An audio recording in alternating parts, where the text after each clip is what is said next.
6 months have already passed since my family of 4 has moved to Boston, and in my today's video I will share if I would do it again, and even more important, I will talk about what I feel everyone should know before even thinking about moving to this country.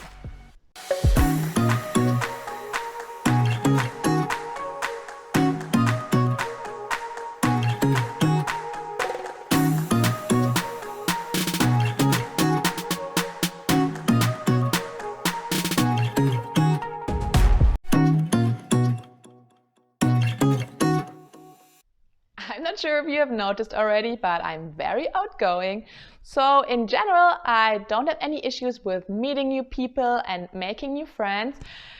But even I had to go out of my comfort zone to connect with local people. I mean, there's a huge German community in the Boston area, and I could have a coffee with a German every day, no problem.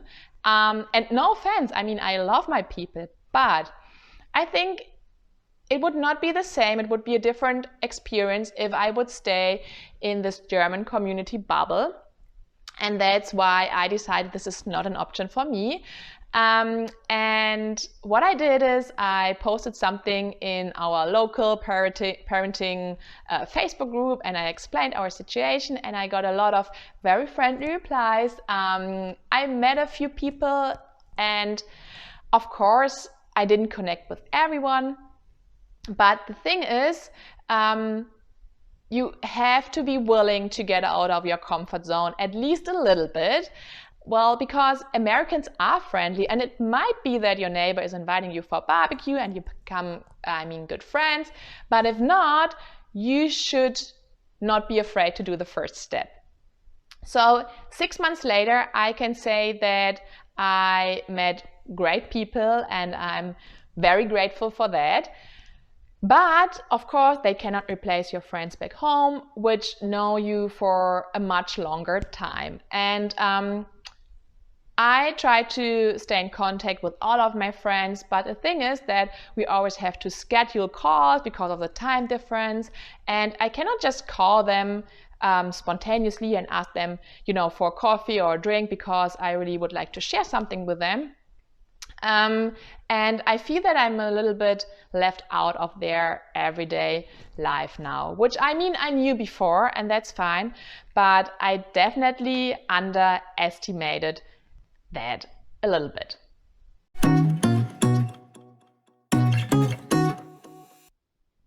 Language is not only a way of communication, but also a basic component of your personality.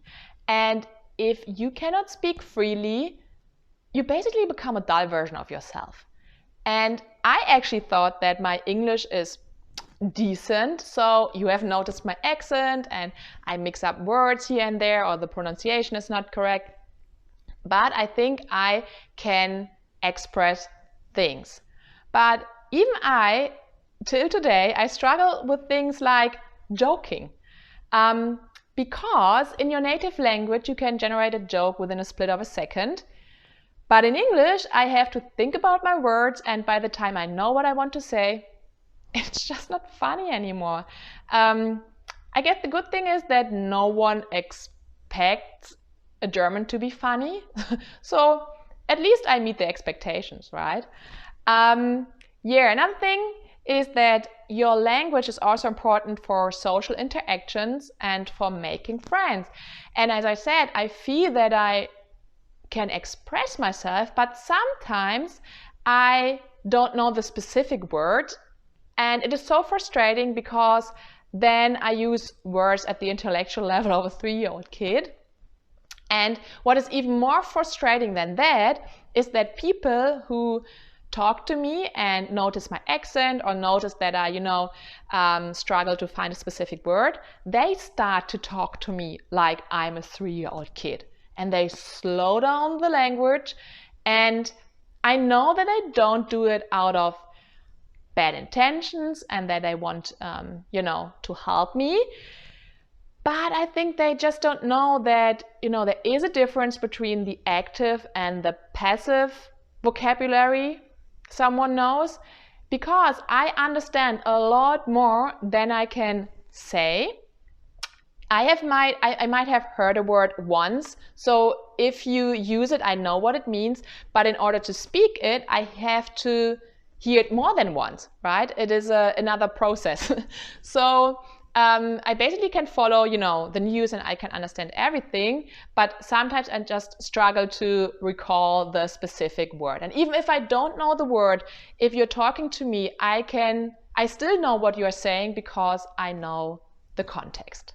Another thing is that I'm still learning to read between the lines and to understand what Americans really mean when I talk to them, because I come from a culture where you speak your mind freely without any filter, and that is why it's sometimes so difficult for me. I feel I get better in understanding what they mean when they exaggerate things and they say things they don't mean. For instance, if an American says something is awesome, that translates into pretty good in German. Or if someone says, we maybe should get together next weekend, it means I have plans, right? We don't get together for sure. So yeah, but it's still a process, and I'm still learning. And a lot of my German friends might think now that Americans are superficial and wonder why they don't say what they mean. And Americans might think that Germans are rude, but I don't think that way. I think it's just another way of communicating, and as long as you're on the same page and you speak the same language, it is not rude and it is not superficial, right? But that's the thing, I'm sometimes still on another page. So for instance, I tried to organize a play date with a kid from my son's school, and the mom said, yeah, we should definitely do that anytime soon. And she never got back to me. And till that day, I'm not sure if I misinterpret what she was saying, or I don't know if she's just busy. So things like that is still like sometimes so confusing for me. Well, but same goes the other way. So when I talk to an American, I always have this little voice in my head telling me, don't be rude, watch your words. And I'm trying to, say it in a little bit different than I would say it in German. So it is basically like learning another language. On top of learning the vocabulary, the grammar, everything, you also have to learn social interactions, and you have to pay attention how things can come across if you just translate your words literally, right? And I guess that's the point. So you have to be willing to learn that, and also to rephrase what you would like to say. And sometimes that feels a bit weird, and that feels, not honest, or I don't know, I don't feel comfortable with it, but you have to do it in order to communicate on the same page, if that makes sense.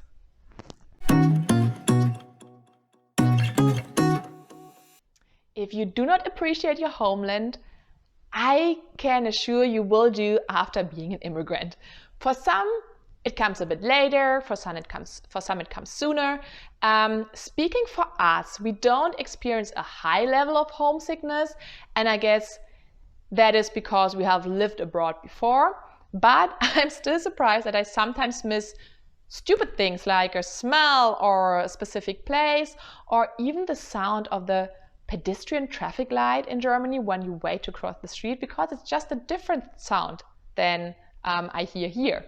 So yeah, I guess your homeland is not only the place where you most likely have been born, but it's also a place full of memory. And I found myself comparing things all the time, because we didn't have that many memories here. So what you do is you go to a place, you compare it to Germany. You eat something, you compare it to German food.